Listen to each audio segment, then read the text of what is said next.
In this short tutorial, I'm going to share with you how you can delete all your YouTube videos at once. There could be various reasons why anyone might want to delete all their YouTube videos.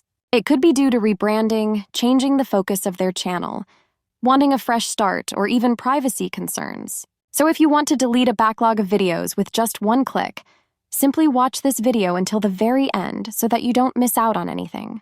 Head into your Gmail account. It should be the account you used while opening up your YouTube channel. Tap on these 3 lines and head into your settings. Select on this first option and head into your Info, Privacy, and Security. Slide into the Data and Privacy tab. Navigate into the section of Download or Delete your data. You will then head into the second option of Delete a Google service. You will be required to enter your password to proceed. On this page, click on the Delete icon on YouTube. You will also see the number of videos you have on your channel right here. You will then mark and accept on this information right here.